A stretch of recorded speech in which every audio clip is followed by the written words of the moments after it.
Am I the a-hole for saying that my kids are the most important reason I would never cheat on my wife? My wife is upset at me because of a conversation I had with one of my ex-friends this weekend. I wanted to get a neutral opinion on if what I said was horrible and disrespectful to my wife. Just a warning that I am writing about a very sensitive topic and may be triggering to some people. I have been friends with Jason, 38M, since high school. Our families are also close, and our kids are of similar age. For context, Jason is married and has 2 young girls.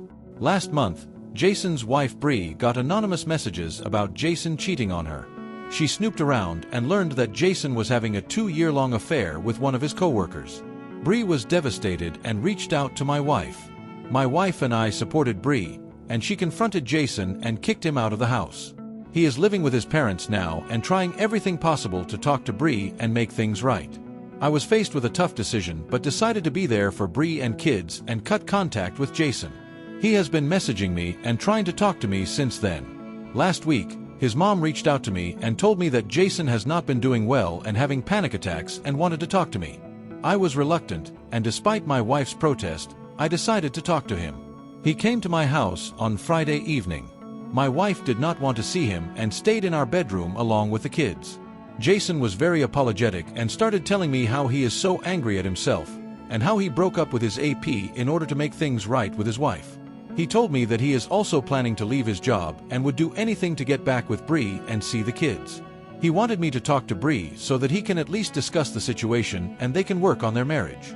I have never seen him cry and it was just horrible.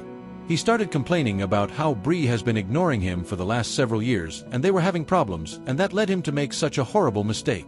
I know it's not my place, but I completely lost it on him and told him to stop blaming Bree. If he had a problem with her, she should have worked with her to solve it. Cheating on her is the worst thing he could have done to her, and he has no idea how hurt Bree is due to all this. I told him that he not only hurt Bree, but also ducked up his kids' lives.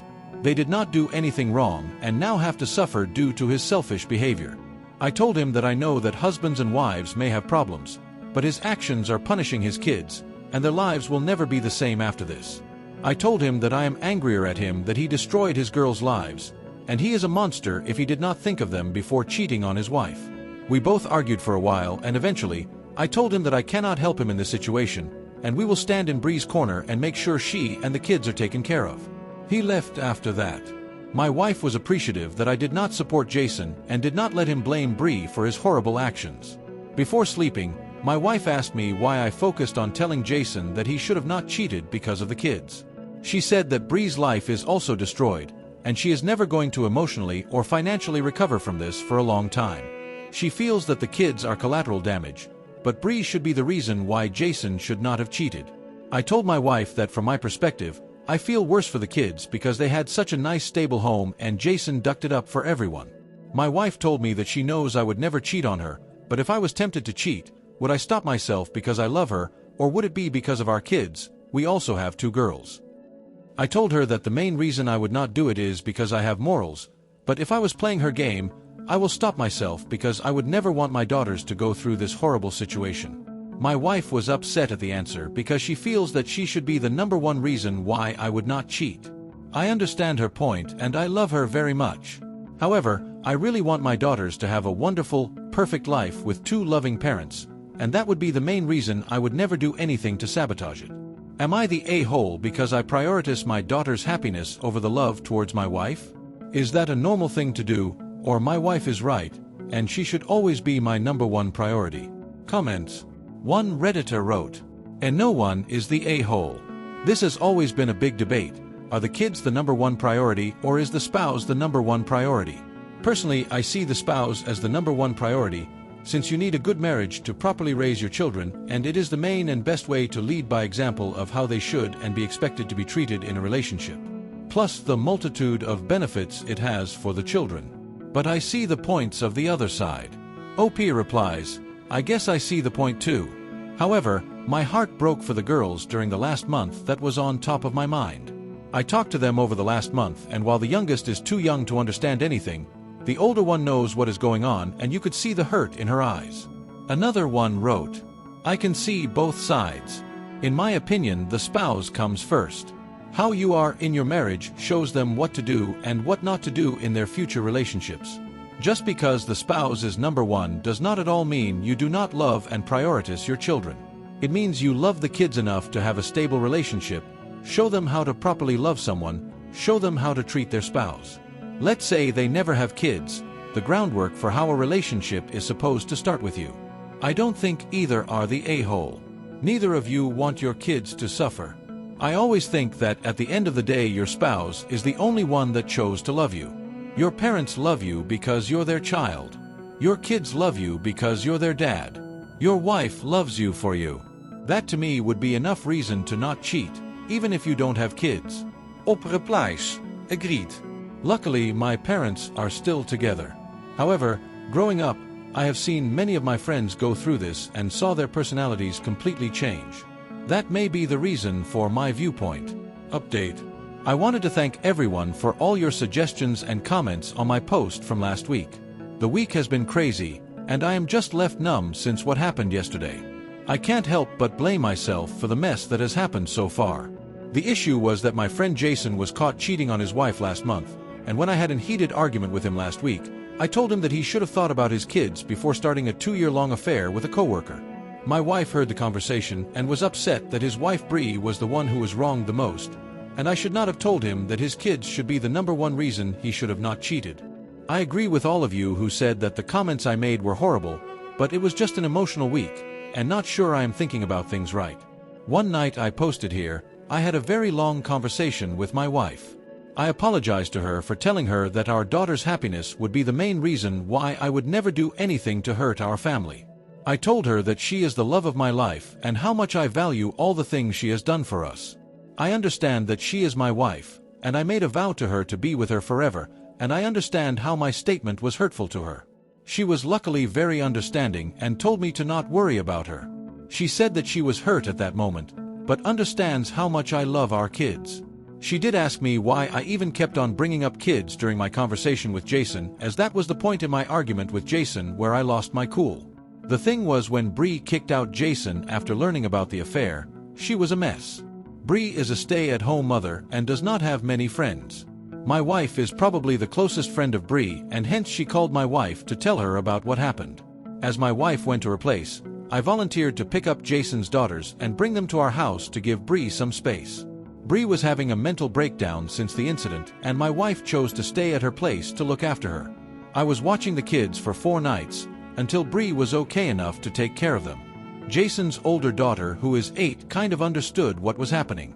However, his younger daughter is 4 and was just missing her parents. She is daddy's girl and kept on insisting to me to call Jason to our place. It was heartbreaking to look at her and feel how irreparably her life will be affected because of Jason's selfish decisions. I just felt very sad inside during the whole situation. I understand that it is Bree and Jason's relationship, and I don't get to have a say, but I feel that was the main reason why I reacted the way I did. I feel lucky that my wife understood my emotions and was gracious to support me and not be upset with my unfortunate statements. She told me that she told Bree that Jason came to our home and about my fight with Jason. Bree felt hurt about it, but asked my wife if she could come to our house on Friday to talk to me. We met on Friday and Bree asked me about my conversation with Jason. I told her in detail about what happened, how Jason's mom reached out to me, and I met him because of that. I told him about how Jason told me he broke up with his affair partner and was going to leave his job to be far away from that situation. Bree asked me about our fight and why I said things about the kids. I again was honest with her about what I felt. I apologized to her for having opinions as it was their relationship, but I just said those things in the heat of the moment. Bree asked my wife and me if we think Jason can change, as she is also very worried about the kids and the impact on them. She said that Jason has always been an amazing dad, and she is not sure if she can raise the kids without him.